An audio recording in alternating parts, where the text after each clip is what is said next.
یہ کہانی ہے ایک ایسی قوم کی جو اپنے ہی وطن میں اجنبی بن گئی، ایسی قوم کی جس کے بچوں کے پاس کھیلنے کے لیے زمین نہیں، جس کی عورتوں کے آنسو دنیا نہیں دیکھتی، اور جس کے مرد اپنی شناخت کے ثبوت کے لیے آج بھی ہاتھوں میں کاغذ لیے دنیا کے دروازے کھٹکھٹا رہے ہیں۔ یہ ہے روہنگیا مسلمانوں کی کہانی۔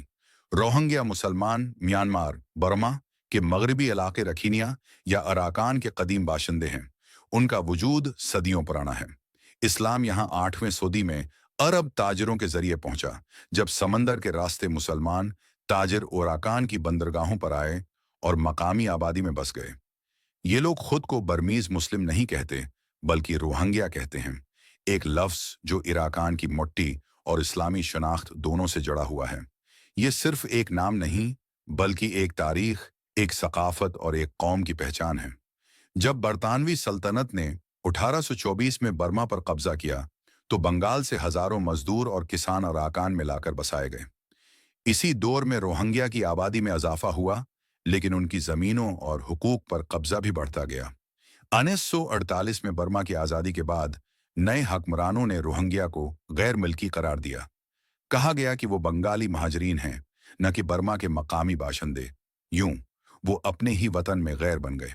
پھر آیا 1982 کا شہریت قانون، ایک ایسا قانون جس نے روہنگیا کی قسمت پر مہر لگا دی۔ اس قانون کے تحت ملک کے 135 نسلی گروہوں کو شہریت ملی، مگر روہنگیا ان میں شامل نہیں تھے۔ اس فیصلے نے لاکھوں روہنگیا مسلمانوں کو بے وطن، اسٹیٹ لیس بنا دیا۔ ان کے بچوں کو اسکول جانے سے روکا گیا، انہیں ہسپتالوں میں علاج کی اجازت نہیں ملی، اور نوکریوں کے دروازے ان پر بند کر دیے گئے۔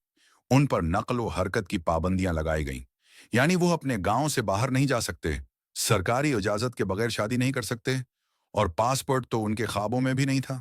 2012 میں رکھین میں بدھسٹ اور مسلم آبادی کے درمیان جھڑپیں ہوئیں، مسلمانوں کے گاؤں جلا دیے گئے، ہزاروں لوگ مارے گئے، اور لاکھوں کو بنگلہ دیش میں پناہ لینا پڑی۔ پھر آیا 2017، وہ سال جو تاریخ میں روہنگیا نسل کشی، روہنگیا جینوسائیڈ کے نام سے درج ہو گیا۔ میانمار کی فوج، جسے تاٹماڈاؤ کہا جاتا ہے، نے کلیئرنس آپریشنز کے نام پر پورے کے پورے گاؤں مٹا دیے۔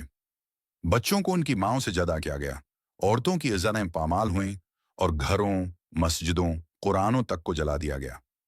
یہ صرف جنگ نہیں تھی، یہ انسانیت کے خلاف ایک جرم تھا، ایک ایسا جرم جس پر دنیا نے بہت دیر سے آنکھیں کھولیں۔ اس ظلم کے پیچھے صرف فوج نہیں تھی، بلکہ ایک نظریہ بھی تھا، نفرت کا نظریہ۔ اس نظریے کا چہرہ تھا اشین ویراسو، ایک بدبخشو جس نے مذہب کے نام پر نفرت کو پھیلایا۔ اس نے 969 تحریک، 969 موومنٹ شروع کی، جس کا مقصد تھا بدھسٹوں کو مسلمانوں کے خلاف اکسایا جائے۔ اس کا پیغام تھا، مسلمان میانمار کے لیے خطرہ ہیں۔ نتیجہ یہ ہوا کہ ٹولا ٹولی گاؤں جیسے علاقے جلا دیے گئے۔ فوج نے گاؤں کو چاروں طرف سے گھیر کر فائرنگ کی، اور سینکڑوں مرد، عورتیں اور بچے مار دیے گئے۔ جو بچے وہ بنگلہ دیش کی سرحد کی طرف بھاگے، کئی راستے میں دریا میں ڈوب گئے، کئی اپنے ماں باپ سے جدا ہو گئے، اور کئی کبھی منزل تک پہنچ ہی نہیں پائے۔ اقوام متحدہ نے اسے دنیا کا سب سے تیزی سے بڑھتا ہوا پناہ گزین بحران قرار دیا۔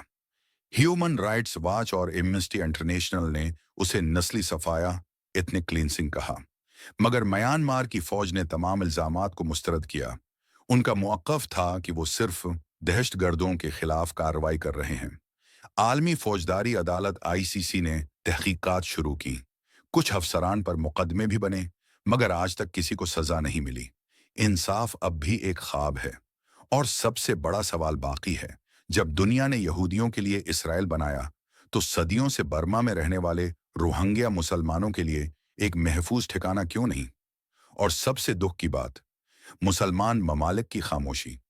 آج تقریباً 10 لاکھ روہنگیا مسلمان بنگلہ دیش کے کاکس بازار میں پناہ گزین کیمپوں میں رہ رہے ہیں۔ یہاں بانس اور ترپال سے بنی جھونپڑیاں ہیں، جہاں بارش کے دنوں میں پانی بھر جاتا ہے، زمین کھسکنے، لینڈ سلائیڈ سے بستیاں بہہ جاتی ہیں، اور کبھی کبھار آگ لگنے سے سب کچھ راکھ بن جاتا ہے۔ یہاں نہ مناسب علاج ہے، نہ صاف پانی، اور نہ تعلیم۔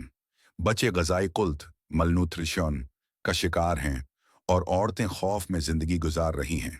وہ کہتی ہیں، ہم نہ میانمار کے ہیں،